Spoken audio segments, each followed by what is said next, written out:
or other publishing. Wade Fransson is the host of Created in the Image of God, a series that examines the role of religion in society, from messianic returns to the emotive responses transmitted through our culture. Wade fearlessly addresses reality claims from all directions, objectively exploring their compatibility with Holy Scripture. Tonight's episode: Heaven and Hell. Good evening, everyone, and welcome to episode 40 of Created in the Image of God. I'm your host, Wade Fransson. Tonight, we have had a cancellation due to illness. We had hoped to have Imam Mekye Salaam join us again in the studio to share a number of perspectives from the Islamic faith, including the topic tonight of heaven and hell. And we unfortunately don't have him here because of illness. So you have myself, and a bit later we'll introduce our co-host for tonight, Dan Sanderson, the founder of Planksit. This topic is one that's near and dear to my heart. Many of you know that I am a former minister in the Worldwide Church of God. And as such, we were Christians by our definition. According to the definition of some other Christians, we were not Christians. And that is because our doctrinal beliefs deviated from theirs on a number of points. I won't go into all of them, especially not the ones that would have gotten us most classified as heretics, because this show is not about those divisions. This show is not about those differences. In fact, those differences are one of the reasons for this show, to try to overcome them, to try to understand where this group is coming from or that other group is coming from, so that we might move towards unity, that we might discover and explore the circle of truth through an independent investigation in which they bring their claims, they bring their perspectives, they bring their arguments and share them with us. And we listen carefully, attentively, and try to see where there are areas of commonality and overlap. And at the same time, we have a history throughout religion of people who are figuratively casting each other into hell. And so the topic tonight, heaven and hell, is one that's near and dear to me for those reasons. As I mentioned, I was in that group or in that arena for a couple of decades. And my goal was always to try to minimize those differences and try to get people to talk and understand. So recently I was asked to present on a program about heaven and hell.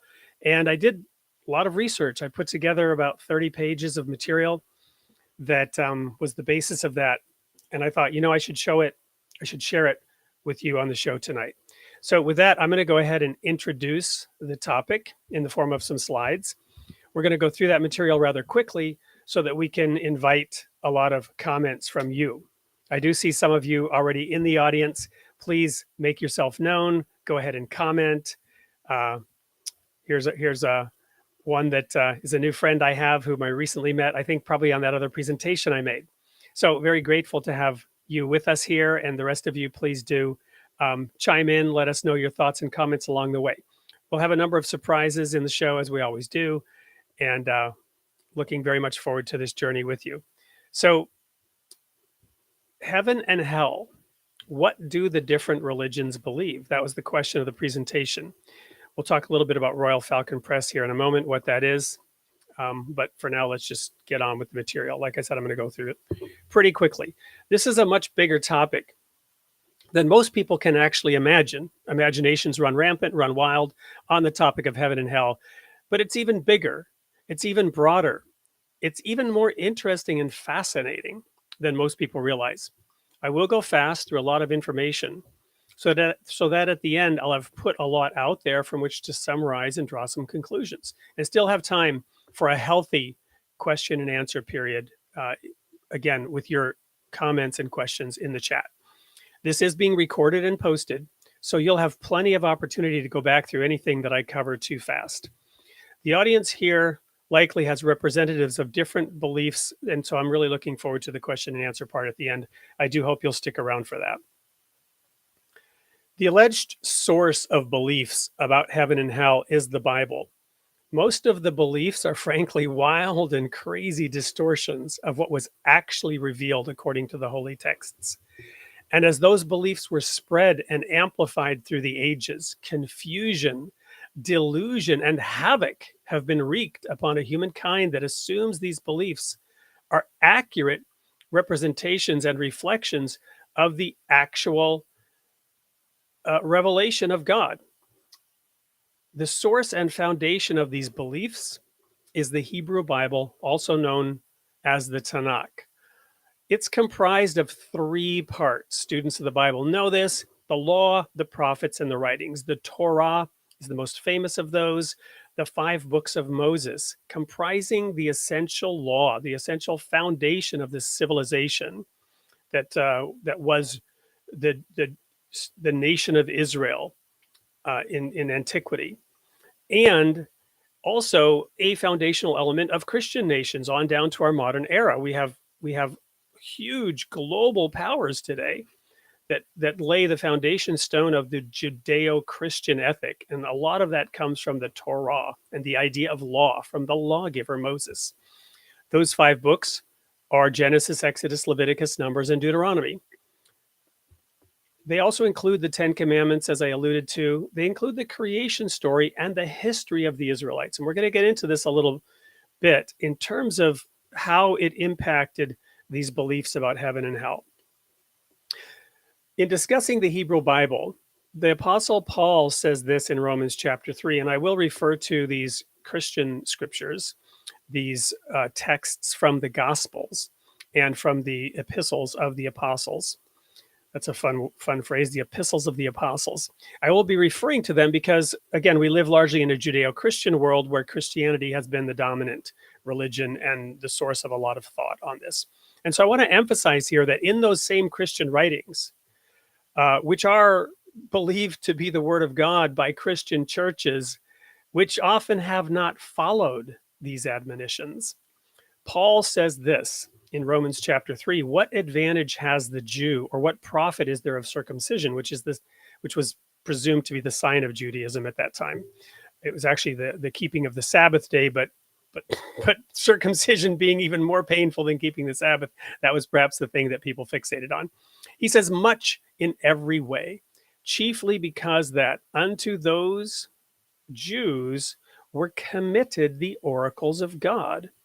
And by committed means they had charge to keep and preserve those writings, to maintain their integrity, to document and carefully copy them throughout the ages so that they would be faithfully delivered.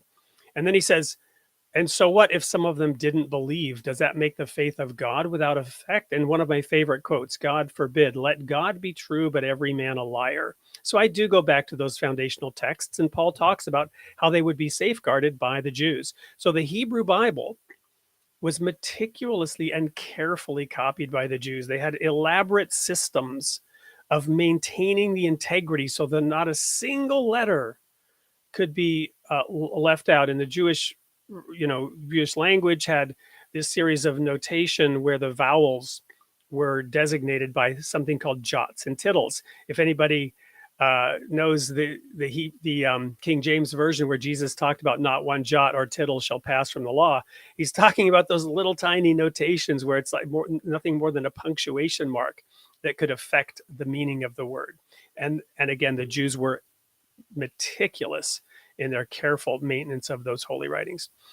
Then the Apostle Peter, who there was a dispute or two between Peter and Paul. You had 2 different opinions often between those 2 apostles, and there's a little bit of their sort of rivalry. It's kind of a fun read to look into that sometime for those of us who enjoy that kind of thing, where they had different opinions and expressed them from time to time. So Peter says this: we have a more sure word of prophecy, whereunto you do well to take heed, as unto a light that shines in a dark place.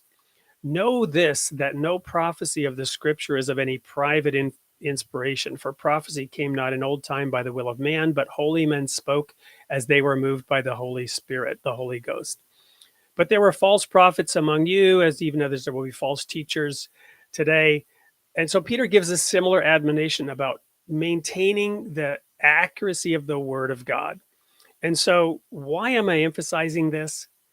Because of what I just said, that people didn't carefully read the scriptures. And when these ideas of heaven and hell were propagated, and they did create hell for people of differing beliefs, they were not carefully attuned to what the writings were actually saying. And tonight we're going to go through just a little bit of that here in this opening segment. Because despite these safeguards, religions themselves, along with their ideas about heaven and hell, evolved over time. Full disclosure, this is a religious program, but it has no religious affiliation. What we discuss here is independent of any one set of religious beliefs. But I am a Baha'i, and we enjoy the support of a number of Baha'is, and this streams to a number of channels, including a Baha'i channel in Florida. So this is an excellent topic to showcase what Baha'is call progressive revelation. Baha'is accept the validity of both the Old and the New Testament, as do many Christian organizations and others. We'll emphasize those holy texts, but we'll also do a sweep of recorded human history as we go through this. And while I wholeheartedly agree with Baha'is that all the major world religions derive from the same source, from that one God, God is one, the Shema in the Old Testament. And the religions all essentially emphasize the same virtues, but they deviate to varying degrees from each other in their teachings, their doctrines. And on the subject of heaven and hell, these differences are material. People have cast each other into hell figuratively because of differing beliefs. The revelation of God is perfect, but our understanding is perfect. This is one reason we're not directly affiliated with any one religion, because the foundational principle of this show is the independent investigation of the truth. And that's the context, the focus that we'll use when we talk about the subject of heaven and hell. So what is hell? The first time the word hell is used in the King James Version is in Deuteronomy 32, verse 22. I tend to like the King James Version because it's traditional, because it was a monumental feat of translation and scholarship. It does have some issues, primarily the fact that it was authorized by King James, and the king had perhaps a certain purpose in why he wanted the Bible, and why he wanted the Bible to perhaps uphold his own authority as a king, and especially as distinct from the Catholic Church, from which the Church of England was breaking off. So those are known factors. And nonetheless, it's monumental in its language and in its, obviously, its impact, and it's well known. So I tend to use the King James Version for that reason. And the King James translator translated a Hebrew word to mean hell for the first time in Deuteronomy chapter 32. It doesn't mean that that word didn't appear in Hebrew, but the King James translators chose to translate it as hell in this verse for the first time chronologically in the Bible. For a fire is kindled in mine anger, and shall burn unto the lowest hell, and shall consume the earth with her increase, and set on fire the foundations of the mountains. So this is the first introduction of the concept of hell, and it is the only reference to hell in the Torah, the law. There are other references in the writings and in the prophets, but this is the genesis, pun intended, of the word hell in the English language through the King James translation. The word in Hebrew is Sheol, which is the same word translated prior to this as the grave. And thus, when you see shall burn unto the lowest hell, that's why we have the concept of low, and that's why we have the concept of underground, is because it's referring to Sheol, which means the grave. Here it is translated hell, which is a more poetic word for grave. So the question is, why would the King James translators choose in this instance to translate it as hell, which is a more poetic word for the grave? More on that right after this commercial break, which will tell you a little bit about Royal Falcon Press. Stay tuned. We'll be right back.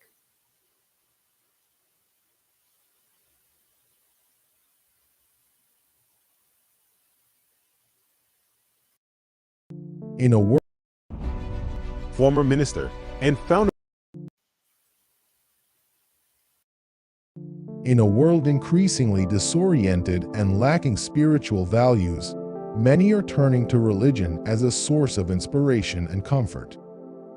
Each person chooses their individual path, and if there is one thing we are known for, it's providing a positive platform for diverse points of view, to provide each of us the opportunity to discern truth for ourselves.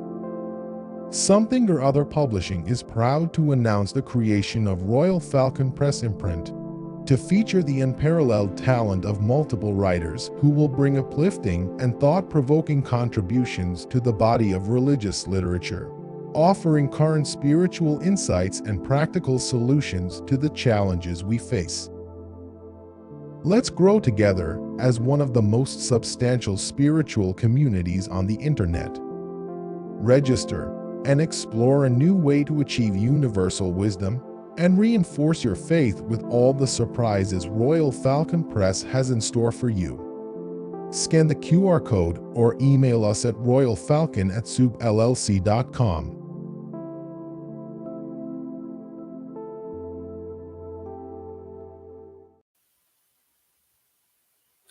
Welcome back, and thank you, Something Other Publishing and Royal Falcon Press, for sponsoring this program. So right before that little commercial break, we were talking about the first instance, the first use of the word hell in the Bible, and that it's a poetic reference to the grave in this sense. So why are we having a poetic reference in the Torah? Wouldn't that belong in the writings or the prophets? Well, it's not a strict pedantic separation of material to where no poetry is featured in the Torah and no laws are featured anywhere else in the Bible, or that no prophecies are featured in the Torah and no prophecies are featured in the writings. It's intermingled, it's spiced up. There's a liberal sprinkling of elements across these broad categories. And in fact, the entire chapter of Deuteronomy 32 is a poetic chapter and an incredibly important prophetic chapter. It's called the Song of Moses. That's where Deuteronomy 32 is drawn from. The Song of Moses. What is the Song of Moses? As his time on earth drew to a close, God told Moses to tie up the loose ends in his ministry, settling everything in order. He told him to write this song, commonly called the Song of Moses, and teach it to the people, from Deuteronomy 31, the preceding chapter. And God commissioned Joshua, Moses' replacement, to be involved in this as well. Moses wrote down the entire law. This is at that time in his life where he was told, get your affairs in order, document it, compile the books that would later become known as the books of Moses. And of course, scholarship would dispute this interpretation, and perhaps I am oversimplifying it for the sake of this presentation tonight. But broadly speaking, full disclosure, my bias is that is in fact largely how it did happen, and that Moses was involved in the compilation of all this material, much of it which predated him. And obviously there was some editorial work that went on, because here this passage continues to tell about how Moses actually died, and obviously Moses wasn't involved in being the editor of the material that entered into the text about his own death. Much to do is made about that, but why should that shock anybody, that somebody would go in and append information about Moses' actual death to the work that he compiled up until his death? Who is it today that they're coming out with well, Frank Herbert, one of my favorite authors, his son has continued the Dune trilogy, and there are many other examples of posthumous work where somebody carried on and finished up a work that somebody was just about completing before he died. And in the case of Moses, wouldn't you want to have the information about Moses' death included in the 5 books that comprise the history that Moses wrote? So that's my quick aside on biblical scholarship around why I would take the many would call naive belief that Moses was more involved than scholars give him credit for. It just makes common sense to me, if nothing else. God, then Moses wrote down the entire law as he had received it from God, with God's help and instructions, and he gave it to the Levites to keep. The Levites were the priestly class, or the servants, actually, not necessarily the priests, but they were the servants around the temple and the worship practice to keep with the Ark of the Covenant. And then the Israelites were told to learn this song in anticipation of their future apostasy. So it has a historical element about everything that God did for them. And then it talks about the future apostasy that would happen even in the promised land, because God knew that despite his blessings, Israel would turn their backs on him and follow other gods. The whole story of the Bible is this story of God reaching out to his creation and pleading with it and teaching it and wanting to guide it, just as a father does with his children. I have a 12-year-old son. He just had his birthday, and a 14-year-old daughter. And, my whole life is dedicated to helping them help shape their future and teach them what they need to know and help them to avoid making mistakes. God does this on a much grander scale for his entire creation, the entire species, the whole planet. And they were to learn this because of what would happen in the future. So that they would have this memory, they would have this childhood lesson as a people, as an emerging nation, and as a future civilization that would carry on for thousands of years and influence the world as we know it today. Remember, the Judeo-Christian nations have ruled and governed, largely speaking, large portions of the entire planet now for hundreds of years in fulfillment of these prophecies. And they were told to learn this and to memorize it and to turn it into a song that could be repeated, so that when the many disasters and calamities came upon them, the song would testify against them. But it would also hold out hope for them and teach them what it was that they needed to do to get back on track.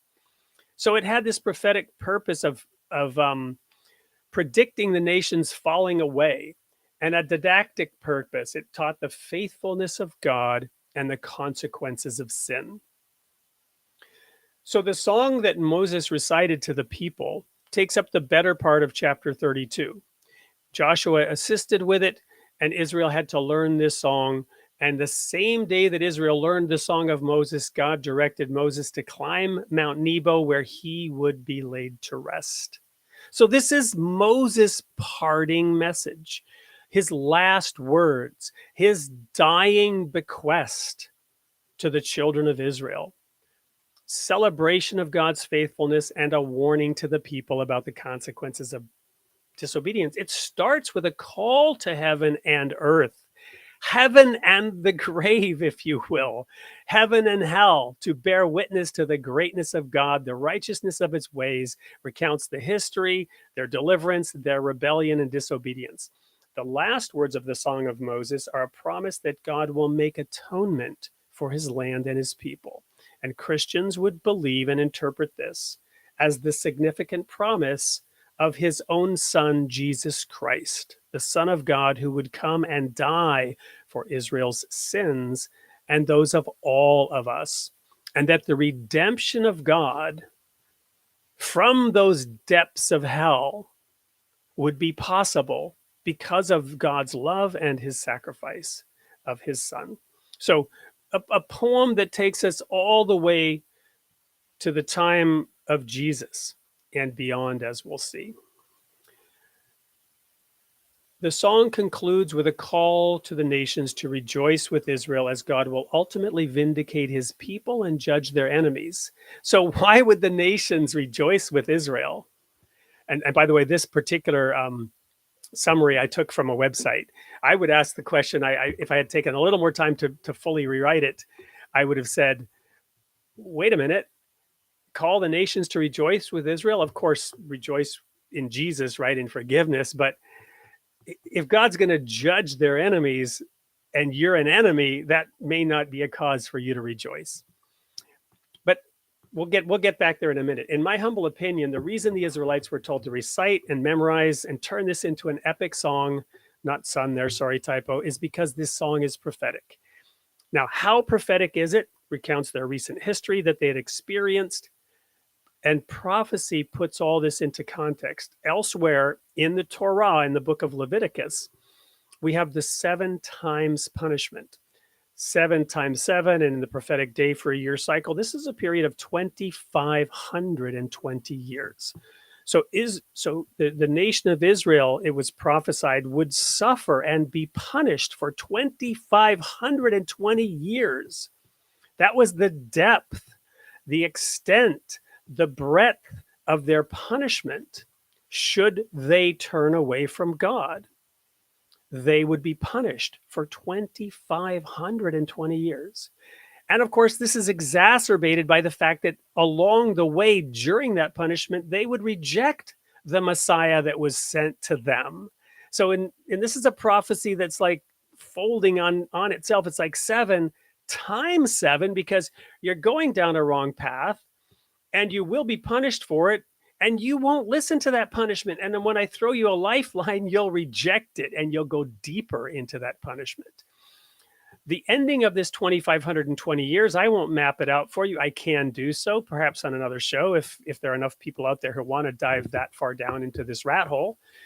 But this 2,520 years roughly reaches 1844. But I would submit, and this is my own opinion, my own view of it, it actually extends past 1844. The 2,520 years does not align directly with 1844, as does Jesus' times of the Gentiles.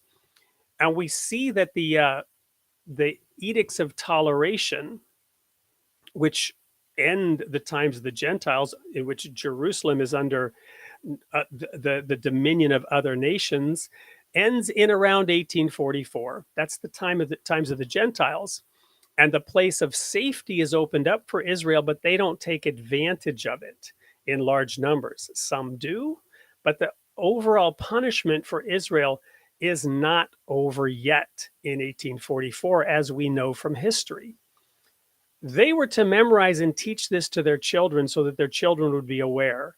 But to some degree, it didn't happen. So now we're off in this prophecy world. So what does that have to do with hell? Let's get back to hell for a moment. The point is this. I almost said, what the hell is this verse saying? Pardon me. As I was trying to read my own, this is generally what the hell verse is saying. This is what the hell verse is saying.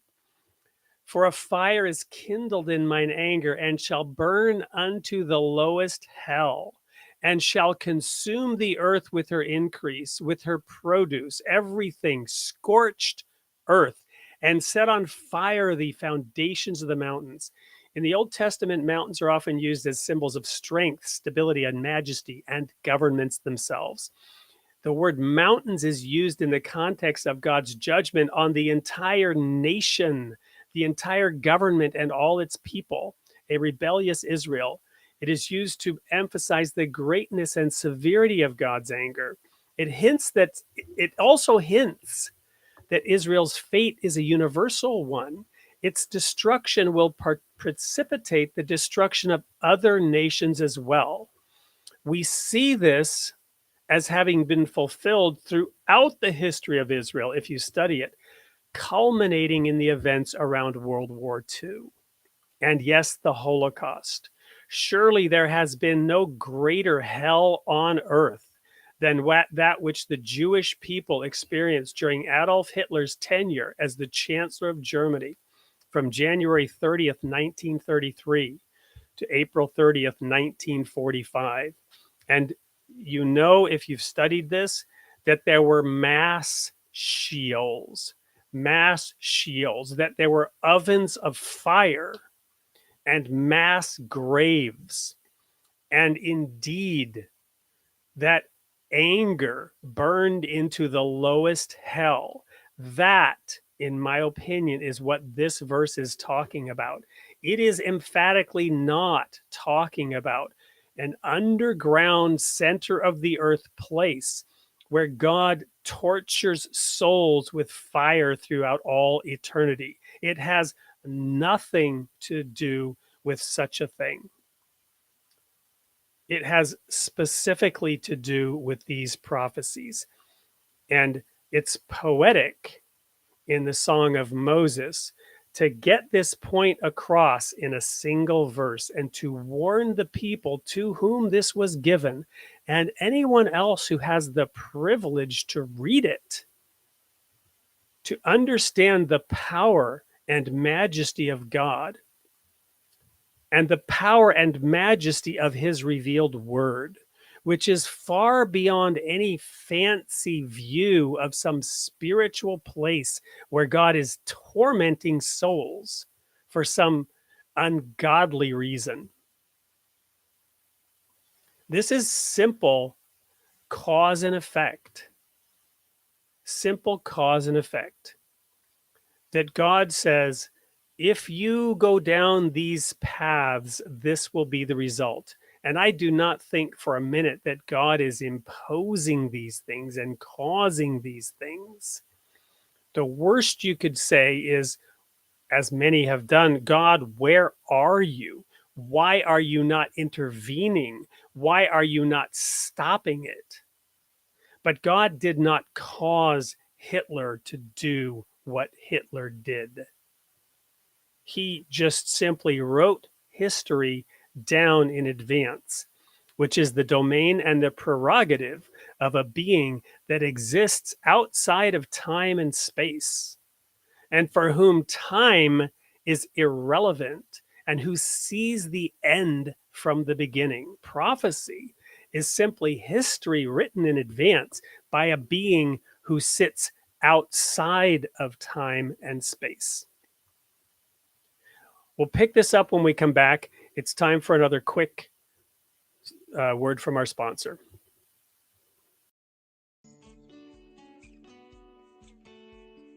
Discover the world's religious traditions like never before with Ocean 2.0 Reader. Our custom ebook reader is designed for exploration and study, with an immersive audio-integrated reading experience and powerful research tools. Available on all platforms including web, Windows, Mac OS, Linux, Android, and iOS. Experience the benefits of immersive reading by combining ear and eye and improve comprehension and vocabulary acquisition, and with our Interfaith Library featuring books from Hinduism, Zoroastrianism, Judaism, Jainism, Confucianism, Buddhism, Taoism, Christianity, Islam, and Baha'i. You'll have access to a wealth of knowledge. Try Ocean 2.0 Reader today and elevate your reading experience. Blessed are they which do hunger and thirst after righteousness, for they shall be filled.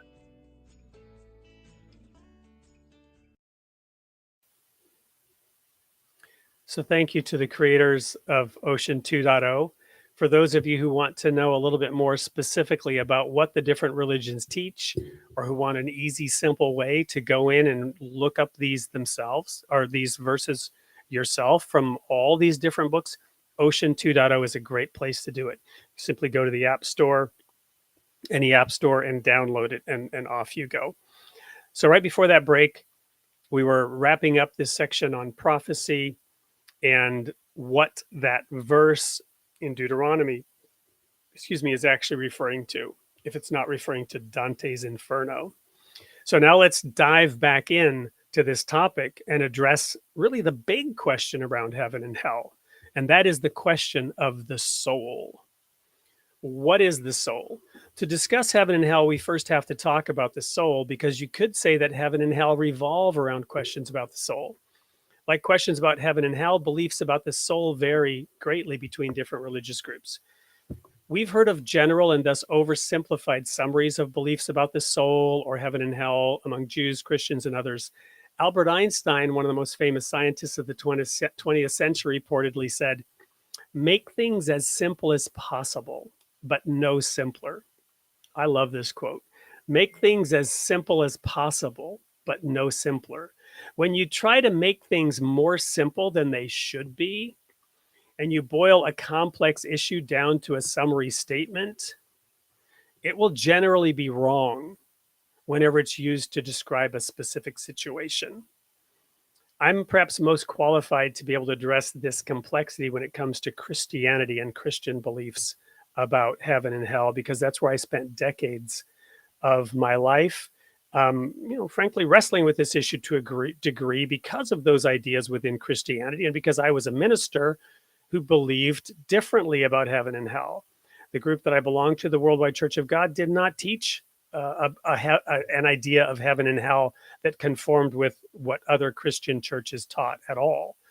And we had different ideas about the soul as well. My views on the soul have changed from what they were then, but the fundamental texts that I read and understood then haven't changed. My understanding of them has changed slightly, but we'll go over them and I'll illustrate what I mean more fully from those verses. But let's travel back quickly 12,000 years in time to the historical region in the Eastern Mediterranean, encompassing Iraq, Kuwait, Eastern Syria, Turkey, Southeastern Turkey, Southwestern Iran, ancient Mesopotamia, home to several ancient civilizations, including the Sumerians, Babylonians, and Assyrians.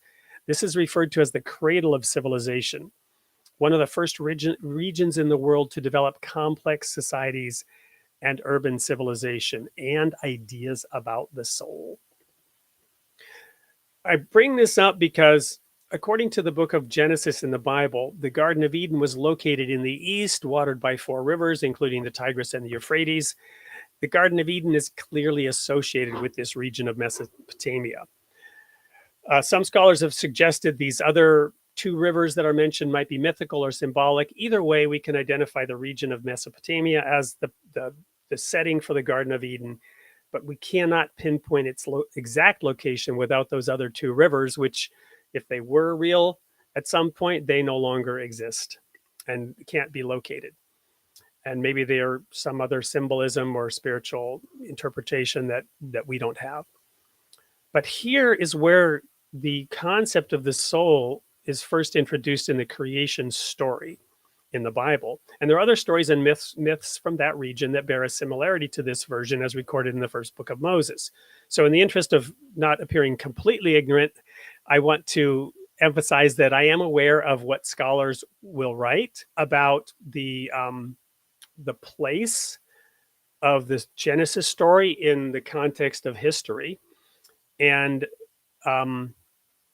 I will share my bias. My perspective on this is simply that the revelation of God as given to humankind back to Adam, and Adam clearly predated Moses, as did Abraham. And the stories of Adam and Abraham that we have largely in our civilization are compiled in the so-called books of Moses. And as I already said, Moses was tasked with writing the Torah, the 5 books of Moses, and Moses would have had available to him some of these other stories. And as an editor of that existing material and the receiver of new material, I believe he was guided to shape the narrative of the Bible across those 5 books and to edit these stories to bring them in line with the intent, purpose, and capacity of the people to whom he came at that time, and for posterity, i.e. all the way down to us. That's simply my take on these books and on the whole debate of scholarship about what Moses supposedly did or didn't write. I'm not going to go into that scholarly discussion, but rather just talk here about the Garden of Eden. In Genesis, God creates humanity in his image. It suggests that we have this special connection to God that sets us apart from other creatures. And indeed, that's included in the story about the animals and all that in Genesis. And in Genesis 2, verse 7, God breathes into the nostrils of the man he has created, and he becomes a living soul. The breath is not his soul in this story. The breath animates man, and he becomes a living soul. The Hebrew word for soul in this passage is nephesh, which is often translated as life. This passage suggests that the soul is an essential part of the human experience and that it is the breath or spirit of God that brings it to life.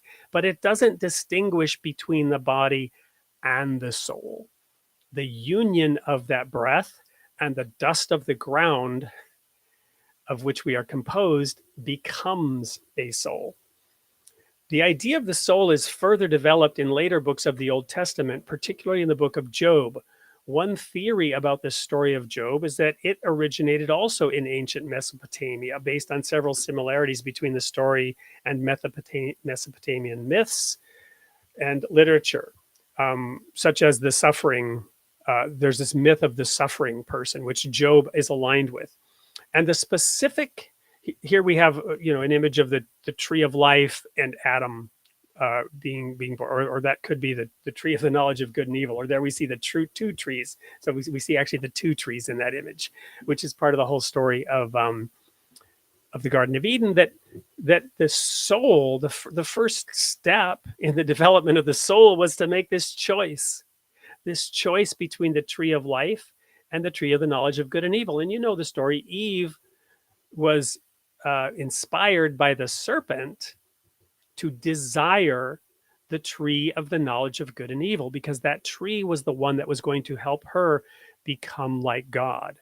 And the serpent inferred to her that God wouldn't like this, but she desired it and she gave to Adam. And the result of that choice is that it was declared to be sin. Adam and Eve were cast out of the garden, not allowed to come back and eat of the tree of life, because God said, he has become like us, knowing good and evil, and now he might reach out his hand and also take from the tree of life and live forever. So God sent him out of the garden to cultivate the ground, and there was this flaming sword held by an angel that kept him from the tree of life. And later in the book of Ezekiel, we read, behold, all souls are mine. As the soul of the Father, so also is the soul of the Son is mine. The soul that sins, it shall what?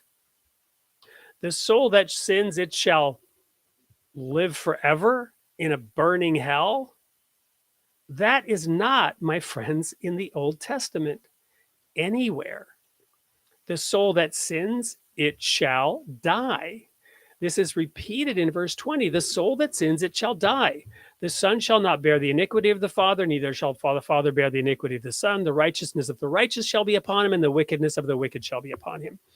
So here, clearly, God is again making this point that there are consequences to your actions, and your own actions, your own guilt will fall upon you. Now, this is not absolving all multi-generational consequences. God isn't saying he's going to supernaturally intervene and protect the sons from the stupid decisions of the father.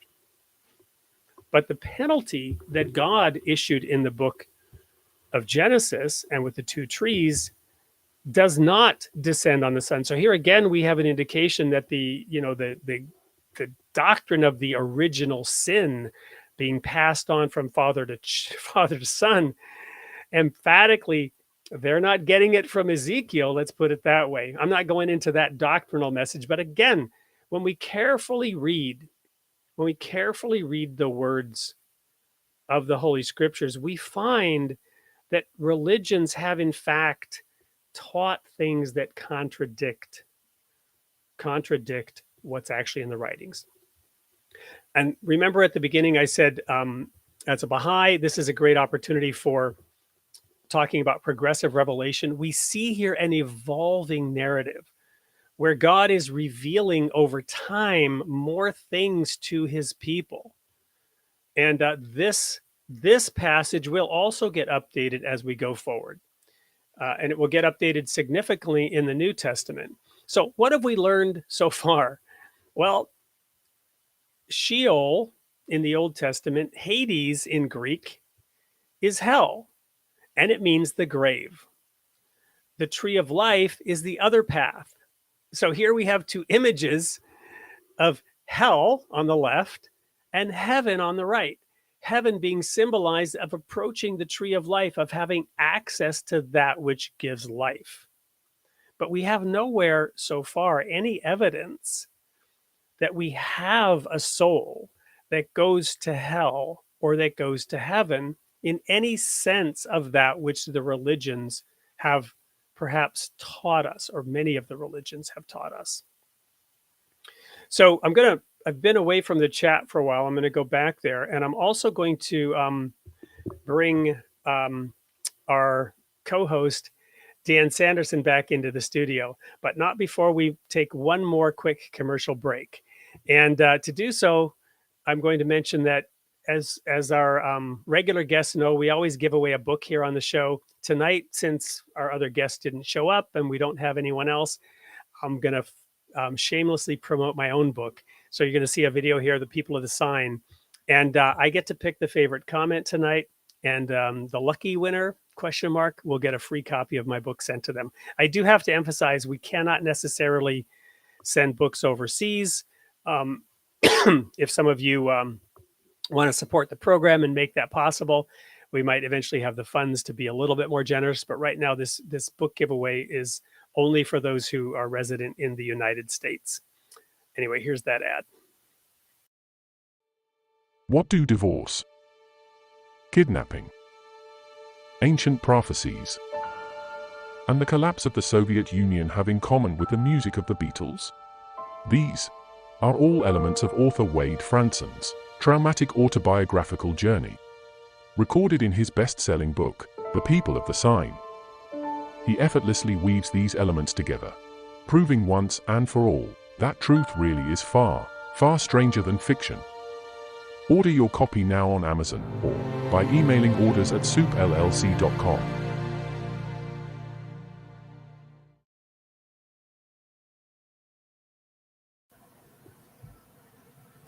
Welcome, Dan. And quick reminder, everyone, we're showing here a QR code. You can use that QR code to scan with your phone and access directly that book if you'd like. So we'll leave that up here for a few minutes or a few seconds as we go back to the comments.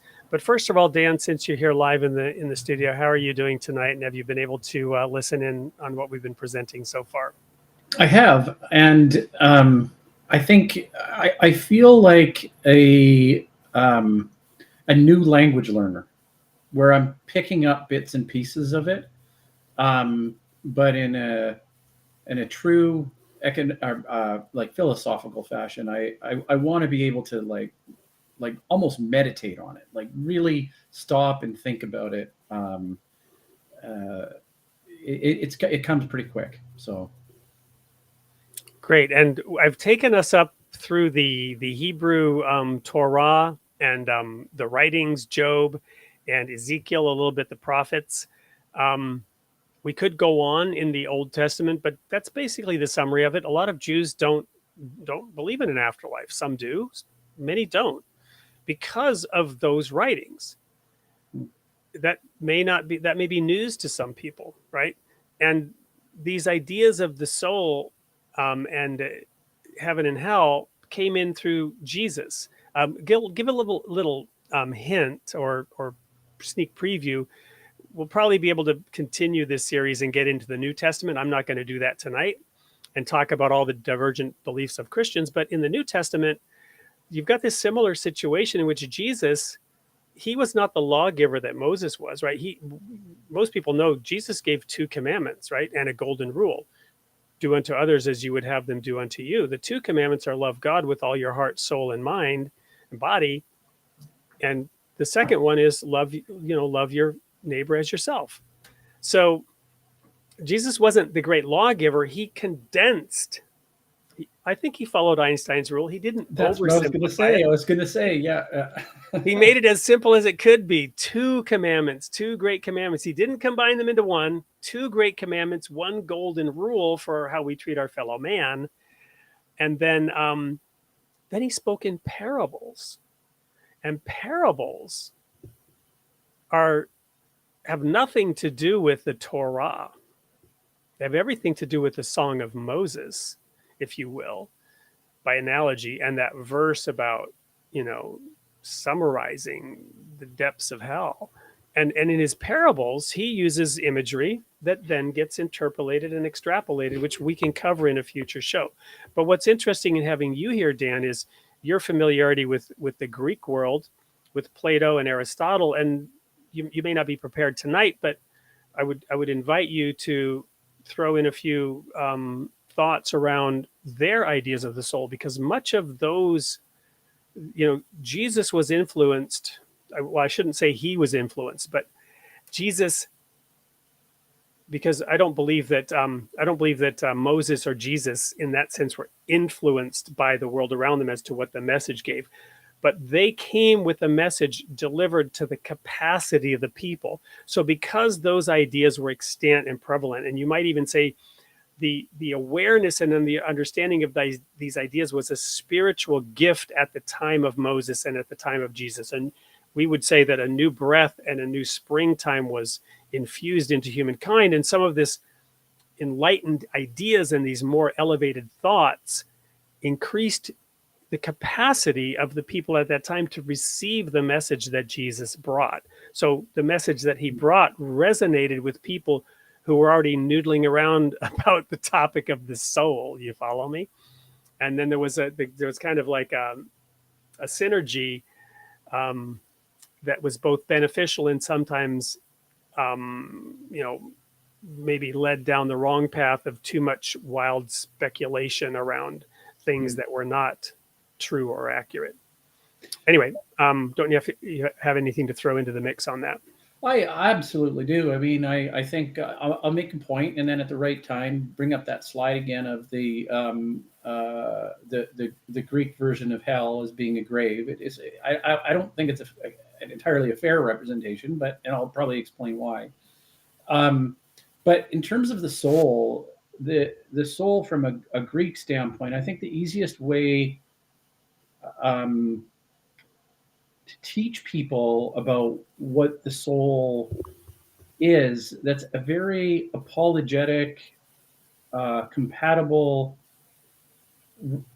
understanding of the soul between the ancient Greek world and even Christianity, would be to meditate on one word. And I'd like you to think of a word, Wade, and don't say it, but this thought of free form association. I want you to think of what is it that would emanate from the breath that would represent the soul.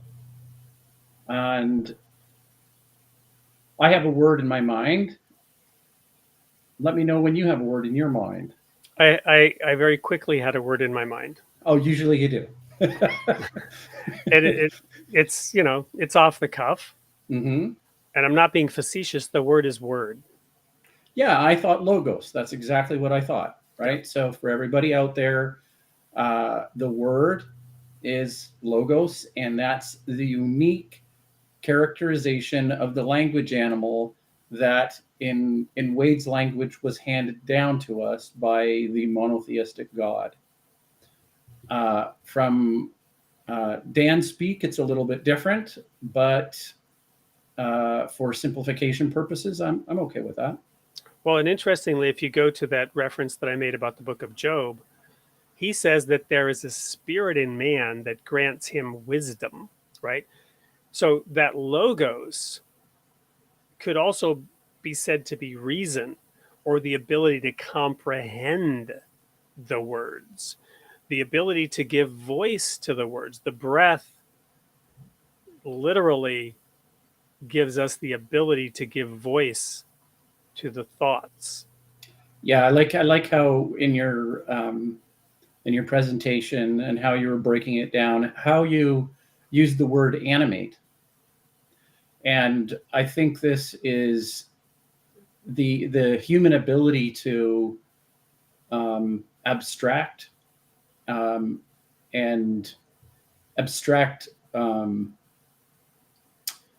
animate figures. I think is I'm guessing unique to humans. I I can't even speculate. I mean, it's hard enough to know what's in somebody else's head, let alone another species or like say a dog or a whale or something like that. But oh, come on, who was it? Who is it? The name's escaping me right now. But do androids dream of electric sheep? What was his name? Right, Blade Runner. What's his name? The author. Oh yeah. We have one rule in this house. You know, you don't chase memories that way. That's especially as you get older. That's kind of the golden rule in this house. It'll come to me. I'm having a brain freeze, but I'm going to share this quote by Russell. Thank you, Russell. I actually love this comment. I think it's penetrating and insightful, and it gives us a chance to address something. This video is posturing, using Jesus lingo to make a scene in the temple. Well, you know, Jesus made a scene in the temple. He chased out the money changers, right? I'm certainly not trying to make a scene in the temple.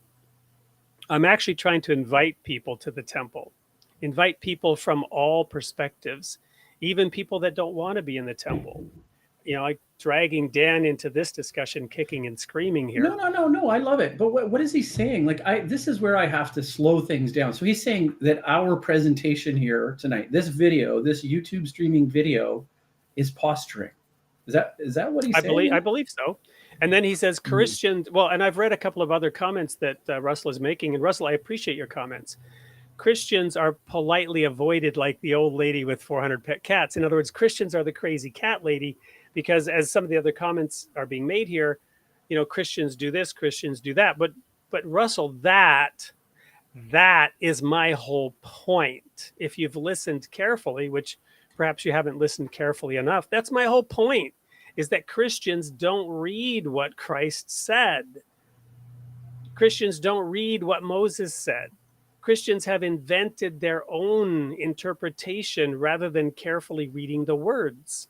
And yes, they have crazy cat lady scenarios around heaven and hell and any other topic you would choose to name that are divorced from the writings. Now, clearly you would perhaps say, and I haven't carefully read all your comments because I'm brilliant and I have an amazing ability to multitask, but I'm not superhuman. So I haven't read all your comments, but my sense is perhaps that my wild Rambo style ramps through biblical writings and prophecy to correlate the Holocaust with something said in a book, 2,520 years ago might seem too fantastic for your tastes and might just be a crazy cat lady statement. But I would submit that you don't have to believe it, but certainly the narrative that I drew is possible. It might seem very impossible, but the Jews are that same people to whom that was written. That's clear. That's historically undeniable. And even if you would say that, well, how do we know that they're descendants? And the fact that they've kept the Sabbath throughout their generations and that they held fast to that Sabbath, even to the point of having a yellow star put on them so that they could be identified, right? And the fact that Exodus chapter 16 says this will be the identifying sign so that I will know who you are and you will know who I am. And guess what? Other people will also know who you are. People that go by the name Nazi will know who you are. And if you don't hide who you are, they will throw you into ovens and they will gas you to death. That actually happened. So yes, I'm drawing a parallel from these ancient writings, which might seem like, to quote Doonesbury, right? Custom made for bad craziness when Uncle Duke was carrying a gun. On the other hand, I see it as perfectly reasonable to make those connections for this people and their history and their experience. So to get to a different aspect of this, I'm not using Jesus lingo. I'm actually trying to take the words of Jesus and to take what he actually said and apply it accurately to the modern world. And I would love to have you, give you the opportunity to express yourself a little bit more clearly and a little bit more fully and, have a discussion around that. So thank you very much for that comment. I think the other thing you could add is that I find that conversation is imperative to how we function as a species, right? And so, but you have to. I think one of the guard rules that we can use to help steer the conversation is wisdom. And so I do see this where there's a criticism about an interpretation of Scripture. And on one side, they'll say, well, you're taking it too literal. And then the other side, they'll say, well, you know, you're not taking it literal enough. You're metaphor, spiritualizing it away. This right. or it's that. Right. And I think, right. you know, just see if you can see if you're on the same path here and say, okay, wait a minute, if we have a room full of people that are all interested in deriving the wisdom from this, can we get a little closer to a convergence of what we can derive in terms of wisdom out of this? As opposed to, you know, Wade's made a correlation about the Nazis and something historical that, you know, really this argument is like, it's a waste of time in a way, really. Like, what is the wisdom that you're going to extract from that? That seems to be the more simplistic approach to having a conversation and an effective use of our breath. So 2 points. One, the purpose of prophecy is to help some people recognize that there is a God. Not everybody, but it's there, it's evidence. You can discount it if you want, because God's not going to force you to accept who he is. The premise of this show is always religion must inspire, not coerce, right? Which is why I emphasized I don't for 1 second believe that God is trying to force the Jews to obey him. In fact, it would have made sense to abandon him and hide your identity and pretend you're not a Jew, right?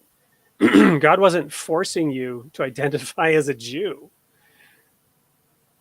Yeah, but as a chosen people, they understand that even as they, and this is just a metaphor, get pulled through hell and back, that they just don't have it in their being to shamefully ignore their Jewish identity and heritage. Well, they just can't. They continue to struggle. If you've been following the news about what's going on in Israel right now, they continue to struggle. There's an existential crisis going on in the state of Israel about its essential Jewishness. Does it get to exist as a Jewish state? And this issue of self-determination, right? The big debate, and I'm not going to remotely get political here, but just to say, and it's none of my business because I'm not in that country and I'm not trying to influence anybody, but my perception of what's going on in Israel as an observer is, you know, to what degree do the courts have authority who are appointed, and to what degree do the leaders have authority who are elected? And, you know, is it a threat of democracy, or is it a disenfranchisement of democracy? That's the question. I'm not going to try to answer that tonight. But again, the essential nature of myself as a Jew, if I were a Jew and if I were living in Israel, it's existential. And they continue to wrestle with that question thousands of years later. And I believe that the purpose, this is my belief now, that the purpose of the covenant with the ancient Israel, it's under Moses, and the fact that many still adhere to it, is to fulfill a purpose today in this modern world that they are now fulfilling. The fulfillment of all these prophetic meaning. So this is the second point. What's the purpose? What's the point? What's the meaning, Dan? The meaning is you have these ancient writings from thousands of years ago that are insanely relevant today. Insanely relevant. And the very questions that go back to the book of Genesis around self-determination and do I get to choose for myself to discern between good and evil? Or do I follow divine guidance? And how do I wrestle with that? The very thing that we're wrestling with tonight over, does this scripture have relevance to me today? It was relevant then, it's relevant now, it's relevant in Israel, and the whole world is aflame with this question that has not been resolved even yet to this day. Well,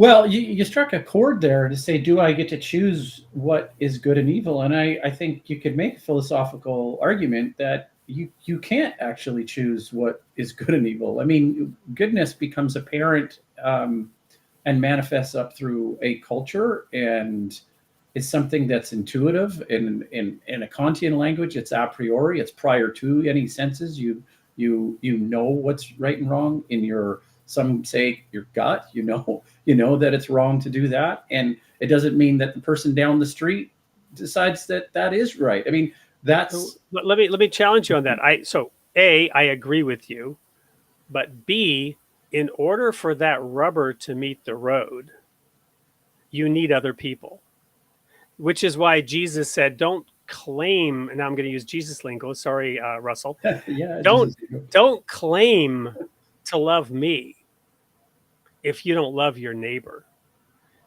You know, if you don't love your neighbor whom you have seen, how can you claim to love God whom you have not seen? So the manifestation of those a priori thoughts take place as society grows, as the species expands. It becomes more clear in all its infinite detail and glory what goodness is. And what was goodness for you in the privacy of your room turns out not to be goodness when your ideas have the ability to take hold and take root. What seemed good to Hitler manifested itself as incredibly evil. Yeah, it did. And I think I would quote somebody like Elie Wiesel, Yes. who, I mean, evil runs through the hearts of every individual. And how do you lift yourself? How do you transcend that? Well, you do it through social interactions and through the people and the manifestation of the good. And in Wade's speak, that would be God. So I'm going to go now to a commercial break, our last commercial break. I'm going to mention a couple things. One is that name of the person who wrote Do Androids Dream of Electric Sheep, and which inspired the movie Blade Runner. It's coming to me, but you have a chance to throw it in the chat, and maybe you'll be considered. I mean, you even have the opportunity of Google if you want to look it up. But the other thing is this last word from our sponsor that we're going to share is actually from Something or Other Publishing, and it's related to this topic tonight. And I'll have a few words to say about it when we come back, and we'll also announce next week's guest, which you absolutely do not want to meet. If you thought tonight was a dramatic, explosive topic, wait till you hear what we've got for you next week. The concept of heaven and hell has been a central idea throughout human thought and cultural history. From ancient civilizations to modern religions, people have explored the nature of the afterlife and the potential consequences of their actions during their lifetime. Royal Falcon Press Imprint presents a new project seeking diverse perspectives on the fundamental human theme of heaven and hell.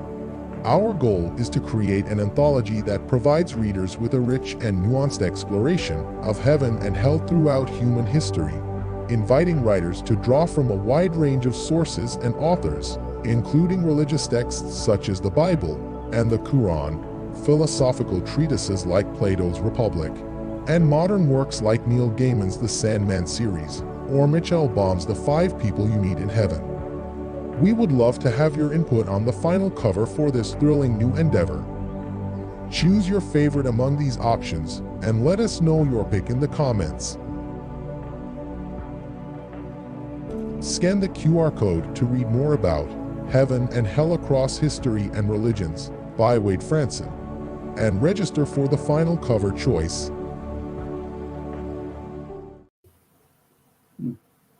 So this is actually not by me. I'm the curator. I might make a contribution to it, certainly in the form of a foreword, some front and end material to the anthology. But we're inviting you, use this QR code now to go vote for the book or for the anthology idea. I'm not sure if the cover vote thing is there. We're going to be doing some free giveaways to people who support this. as well. But this is your chance, as the video explained, to make your contribution to this topic. So gotta look for your name again. Russell, if you have a contribution that's not Jesus lingo that you want to throw into the mix on this anthology, we'd love to have your contribution on the topic of heaven and hell. We also have a comment that I want to share here from Terrence. I have a vague recollection of what this joke is, but if somebody wants to post it in the chat or share it, love to know a little bit more what that is. I'm going to tell my own joke about heaven and hell. It's my favorite. It's actually a story. And so hell, this person was sent to hell to get a look at what hell was like. And he saw these emaciated people starving, sitting around a table laden with everything you could imagine: fruits, vegetables, meat, desserts, drinks, everything your heart could desire was spread on that banquet table before them. And they were all sitting around it, emaciated, dying of thirst, dying of hunger. And the reason is they couldn't feed themselves because the only thing they were given to eat with were 6-foot-long chopsticks. And they couldn't figure out how to use those chopsticks to get the food to their mouths. The same person was then taken up to heaven. And again, these are figurative, word from the sponsor. This is not an actual depiction of heaven. It's not a real. This is figurative. This is parable now. So in heaven, he saw the same banquet table laden with food, everything you could imagine and want. And the people around it were having a rip-roaring time. They were loving it. They were well-fed. They were healthy. They were enjoying each other's company. And then the person noticed they too were given 6-foot-long chopsticks to eat with. The difference between those in hell and those in heaven was the people in heaven were feeding each other. Mm-hmm. And again, a little tip as we explore this topic and we provide an actual perspective on what heaven and hell really are according to the Bible and according to what the other religions have come to understand through their writings and through their thought.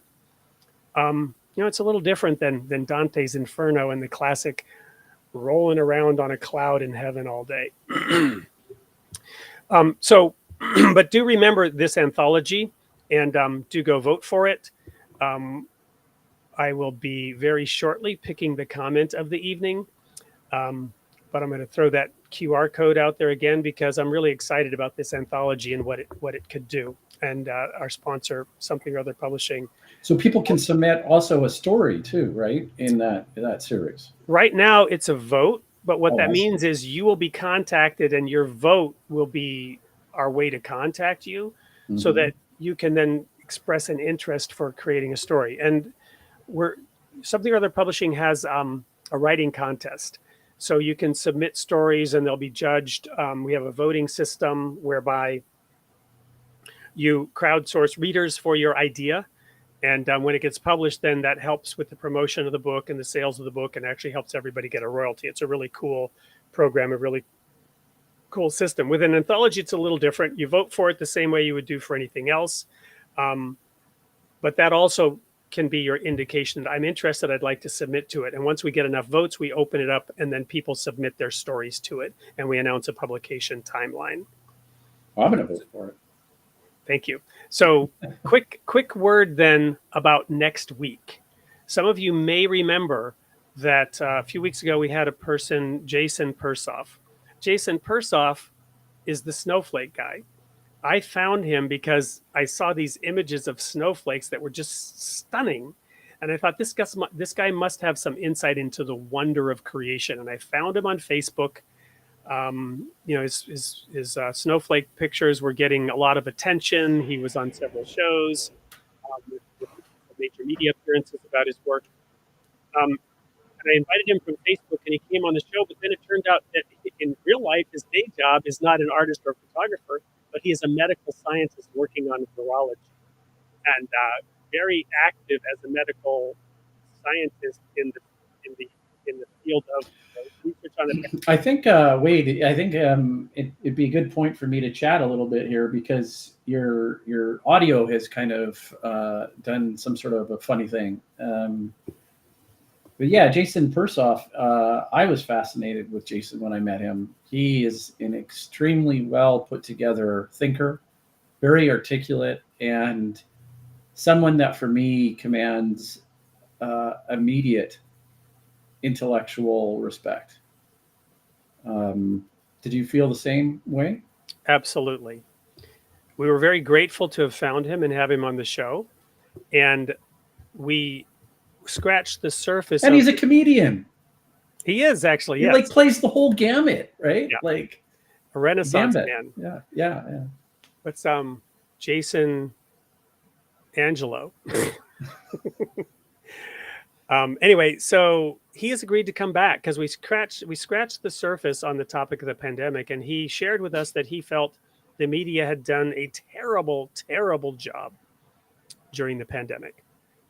And so we're going to have him back, and we're going to actually ask some tough questions of him about recent discoveries about what is coming to light today on what was and was not scientific, what was and was not accurately shared, or what might have even been suppressed. And we're not going to really pull any punches on this topic, having a person who is able, and as Daniel mentioned, well suited to defending his positions and his understanding based on his read of the science. But we'll also be asking some tough questions of him, and it should be a really interesting dialogue. Again, in the interest of the independent investigation of the truth and of surfacing discussions that wherever you come from, whatever side of the issue of the pandemic and the pandemic response that you might have attuned your ear to on one side of or the other, down the middle on the issues, you should find the topic fascinating, and we're very much looking forward to it. So it's time for me to choose the quote of the day. Angela Sterling here has shared Philip K. The last name escapes me. This is for the Android's Dream of Electric Sheep. Dan, come on, Google it for us. Okay, all right. But thank you, A.M. Sterling. I'm going to go back to Russell. Oh my goodness. Okay, well, it's Dick. All right, so Dick is the missing. That's what I was looking for. Okay, so thank you for that. So I'm going to go with Russell. He's made so many comments. A number of them are interesting. But I really do feel, Russell, that your honesty and for pointing out your perspective on this and giving me a chance to respond, definitely the comment of the evening. So, Russell, reach out to us. I'm going to type a message here. What you want to do is send a message to info@soupllc.com, and I will post it here. And you want to tell them you won. Yeah, Russell, that's all you have to say. Yeah, I won. I won, and you'll obviously need a mailing address, and hopefully you're in the United States, so that we can get that book off to you, and you will then be the proud owner of me writing tons of Jesus lingo in my book, The People of the Sign. So you can be the proud owner of a book full of Jesus. But he's got a soundtrack, though. He puts a soundtrack to everything. It's wonderful. Well, it's very unique. I do refer to the Beatles and a number of other musicians and their lyrics in the book. So thank you. With that, we've come to the end. We're over time. Hopefully you found the show as fun and interesting as I did preparing it and delivering it. And come back next week to hear from Jason. And wishing you all a very blessed week until we see you next week. Goodbye now.